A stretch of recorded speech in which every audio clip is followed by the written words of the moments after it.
నిన్న ఢిల్లీలో అంటే మన రాజధాని ఇందిరాగాంధీ ఇంటర్నేషనల్ ఎయిర్పోర్ట్ అని అంటారు.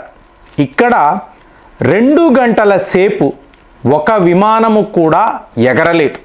అంటే ప్రపంచంలో one of the busiest airports అని అంటారు.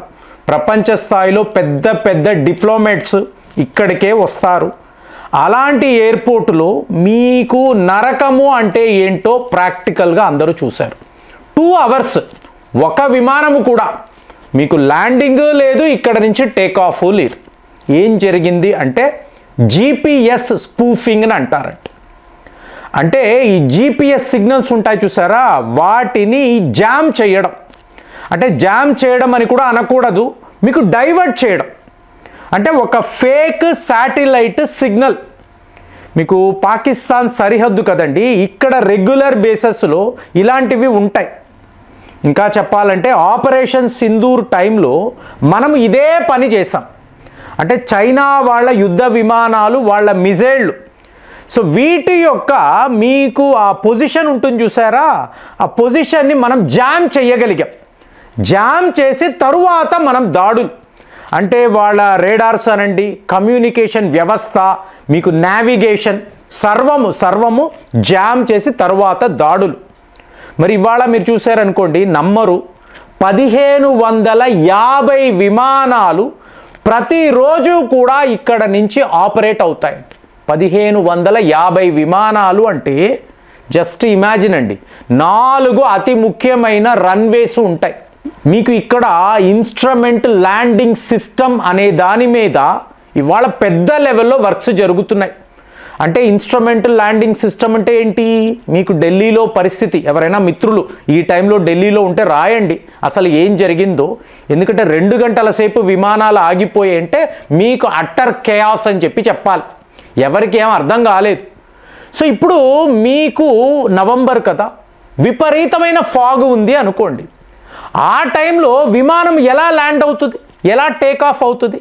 ఇక్కడే ఇన్స్ట్రుమెంట్ ల్యాండింగ్ సిస్టమ్ అనే దాన్ని వాడతారు. అంటే కంప్లీట్గా బ్లైండ్గా ఉన్నా, ఎదురుగా ఏం కనిపించకపోయినా, టోటల్గా మీ వద్ద ఉండే సిస్టమ్స్, ఈ సిస్టమ్స్ ద్వారా మీరు ఒక డైరెక్షన్ని పొంది మీ విమానాన్ని సురక్షితంగా ల్యాండింగ్ చేయగలరు. సో ఇప్పుడు దీని మీద చాలా పెద్ద లెవెల్లో వర్క్స్ జరుగుతున్నాయి. ఇంకొక మెథడ్ ఏంటి, రిక్వైర్డ్ నావిగేషన్ పర్ఫార్మెన్స్ అని అంటారు. సో ఇది కూడా సరిగ్గా ఇలాగే, కానీ నేను అనేది ఏంటంటే ఈ బేస్ చూసారు అనుకోండి, జీపీఎస్ అంటాం కదా, గ్లోబల్ పొజిషనింగ్ సిస్టమ్. ఇప్పుడు దీని ఆధారంగా ఇంతంత పెద్ద విమానాలు, మొన్న అక్టోబర్ నెల మీకు వియన్నా అంటారు, అంటే ఆస్ట్రియా యొక్క రాజధాని, అక్కడ నుంచి ఒక ఎయిర్ ఇండియా విమానము ఢిల్లీకి వస్తుంది. సరిగ్గా ఫేక్ శాటిలైట్ సిగ్నల్స్ను ఇది రిసీవ్ చేసుకుంది. మీకు ఎలా ఉంటుందంటే, మీకు ఢిల్లీ వస్తుందా లేదా మనం నేపాల్ దగ్గర ఉన్నామా, పైలట్కి కరెక్ట్గా తెలియదు. మరి ఇతను ఎలాగ విమానాన్ని ల్యాండ్ చేస్తాడు? దాంతో కంట్రోల్ రూమ్ నుంచి నువ్వు అర్జెంటుగా దుబాయ్ వెళ్ళిపోయి మళ్ళీ మేము ఈ సిగ్నల్స్ కరెక్ట్ అయ్యాక మీరు రండి అంటే ఇలాగే జరిగింది. అంటే ఒక ఇంటర్నేషనల్ ఎయిర్లైన్ ఎయిర్ ఇండియా వాళ్ళ విమానానికే ఇదే పరిస్థితి. సో నిన్నటికి నిన్న 7 విమానాలు, ఇందులో ఇండిగో విమానాలు ఉన్నాయి, ఎయిర్ ఇండియా విమానాలు ఉన్నాయి. సో లోపలేమో ప్యాసింజర్స్ ఉన్నారు, వాళ్ళకి ఏమో అర్థం కావడం లేదు. గ్లోబల్ పొజిషనింగ్ సిస్టమ్ ఇలా చూపిస్తుంది, కానీ మీకు అక్కడ కంట్రోల్ రూమ్ నుంచి వాళ్ళు చెప్తున్న సిగ్నల్స్ వేరేలా ఉంది, ఫేక్ శాటిలైట్ సిగ్నల్స్ వస్తున్నాయి. సో ఇలా రెగ్యులర్ బేసిస్లో జరుగుతుందండి వీళ్ళు చెప్తున్నారు. కానీ మీకు ఎయిర్ ట్రాఫిక్ కంజెన్షన్ చూసారు అనుకోండి, చాలా ప్రమాదం. అంటే మీకు ఢిల్లీలో ల్యాండ్ అవ్వాలా, నేపాల్లో ల్యాండ్ అవ్వాలా, ఎలా తెలుస్తుంది మీరు ఎక్కడ ఉన్నారు, మీ విమానం ఎక్కడ ఉంది? ఎంత డేంజరో చూడండి. సో అందుకే నాకేమనిపిస్తుందో చెప్పమంటారా, ఇప్పుడు మీరు జీపీఎస్, ఇప్పుడు మీరు మామూలుగా ఒక ట్యాక్సీ బుక్ చేస్తారండి, బుక్ చేసినప్పుడు ఆ డ్రైవర్ ఏంటి, మీకు ఆ డైరెక్షన్స్, ఆ మ్యాప్ చూస్తారు. ఈ మ్యాప్ ఎలా తెలుస్తుంది? జీపీఎస్ ద్వారానే తెలుస్తుంది. మరి ఈ జీపీఎస్ అంటే ఏంటి?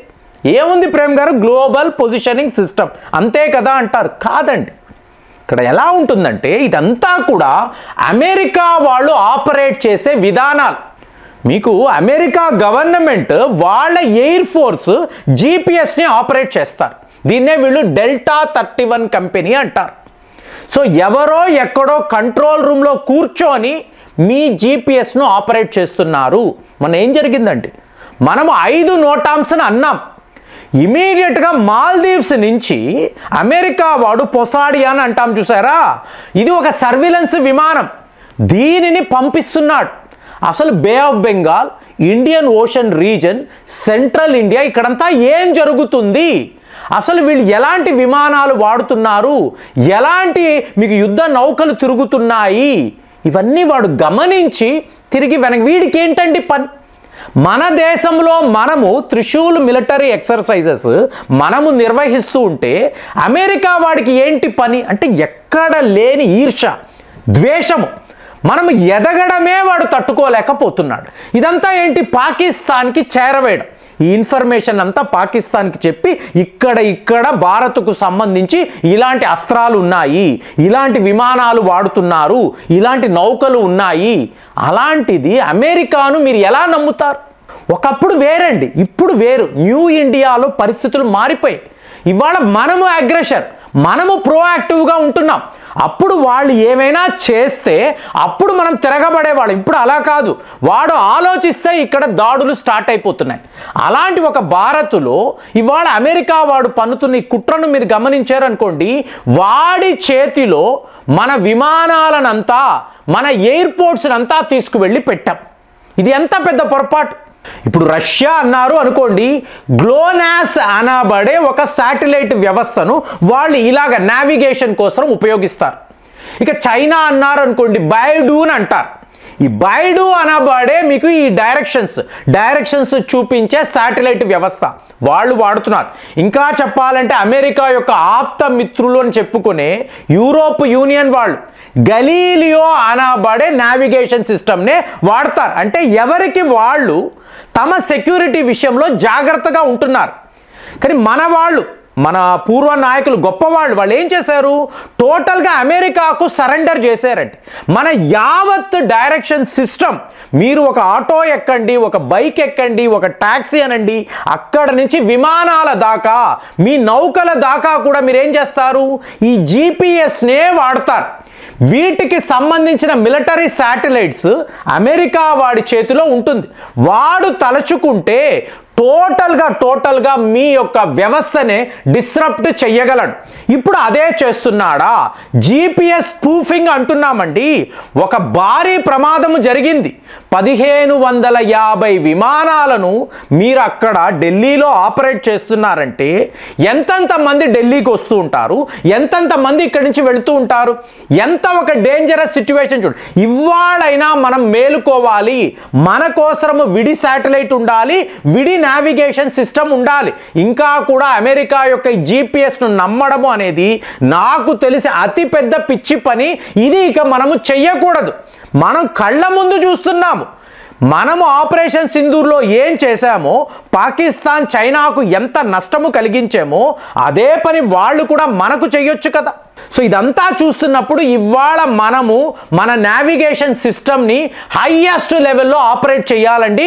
మన దేశము కోసమే మనం విడి ఇలాంటి ఒక సిస్టమ్స్ని పెట్టుకోవాలి. మన కోసం ఎన్నో మిలిటరీ శాటిలైట్స్ ఉన్నాయి. మనమే చిన్న దేశము కాదు, మన టెక్నాలజీ ఏం చిన్నది కాదు. కానీ ఇక్కడ ఈరోజు కూడా నాకు వచ్చే 100% డౌట్, ఈ జీపీఎస్ సిస్టమ్ని నమ్ముకొని మన పైలట్లు ఇలా విమానాలు నడపడము అనేది ఎలా చూసుకున్నా కూడా కరెక్ట్ కాదు.